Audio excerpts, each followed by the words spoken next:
Hello everyone and welcome back to the Senior Cat Wellness YouTube channel. Today's video is a special request sent to me by a loyal supporter named Anthony. I'll simply say that when it comes to support, every channel needs an Anthony. What can I say? Anthony has been a dear friend of this channel for as long as I can remember, and today it is my pleasure to address a question and concern that has impacted him on a very personal level. On screen right now are Jerry and Kramer, Anthony's cats. Sadly, they are no longer with us, but per Anthony's request, he asked if I could address xylitol poisoning, as it is very possible that said poisoning claimed the life of one of his precious felines. So, to Anthony, and everyone watching, I hope you find this video helpful and informative. And to Anthony personally, thank you so much, brother. Your continued support of Senior Cat Wellness has been, and always will be, very much appreciated, and my heartfelt condolences to you.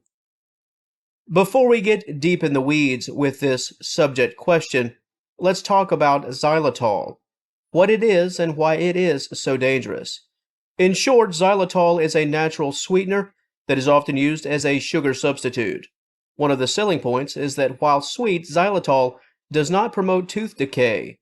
For this reason, this sweetener is quite a popular ingredient in various types of chewing gums, mints, mouthwash, toothpaste, nose spray, chocolate, sauces, almost anything that needs a sweet kick minus the sugar.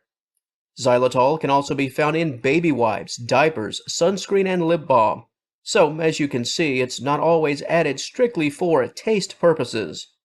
Xylitol is prevalent in a host of things, and if you're a cat owner, therein lies the potential issue. Experts believe that xylitol is almost 100 times as toxic as chocolate is to dogs, and while this number is not as stark when comparing to cats, it is very toxic, extremely toxic. Unfortunately, without immediate medical care, your pet could be in grave danger within mere hours of consumption. Just a tiny amount, even the mere leaking of a mint, piece of gum, or even the wrapper itself with residue, can cause a cat's body to crash. The sudden release of insulin in response to xylitol can cause extremely low blood sugar, resulting in hypoglycemia. If you or anyone you know suffers from diabetes, a cat's response to xylitol is not unlike a person who lacks sufficient sugar in their blood during a hypoglycemic episode.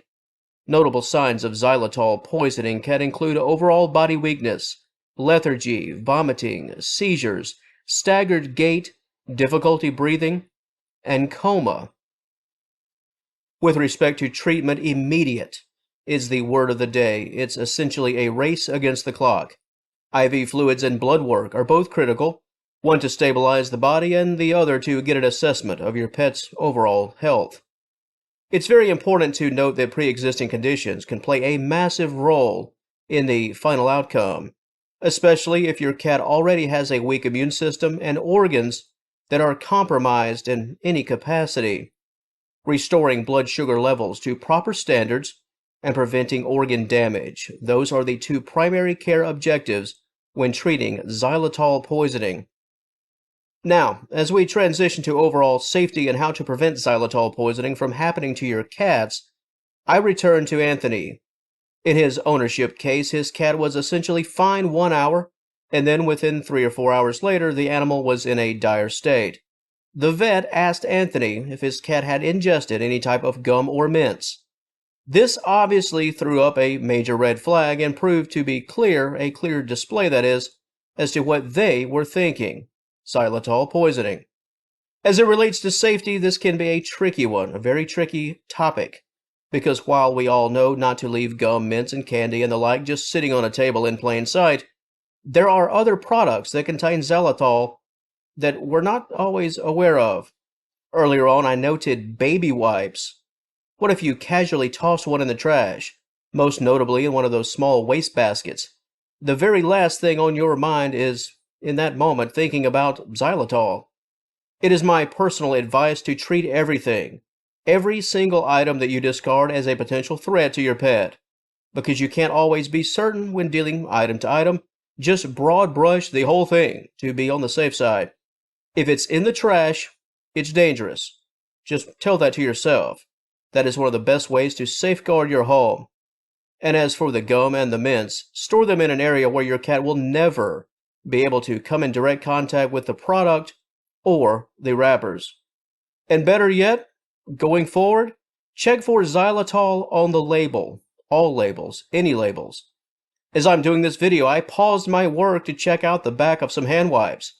My personal curiosity won me over, and I just wanted to have a look for myself. Nothing wrong with that seed being planted. It could potentially save your cat's life. As I close, I hope this video, if nothing else, served as a public service message. Be mindful of xylitol in the products you purchase, especially gum, mints, and the wrappers they come in. And to Anthony, on a personal note, thank you once again for being a loyal friend to the channel, and thank you for this very important topic request. Together, let's hope the message in this video will help to save the lives of other animals. And once again, I offer my sincere and heartfelt condolences. And until next time, I do thank you all for taking some time out of your very busy day to join me, as always, right here at Senior Cat Wellness. Did you like what you heard today? If you did, please feel free to like and share this video and subscribe to the channel. And until next time, stay safe, keep your pets safe, and we'll talk to you later.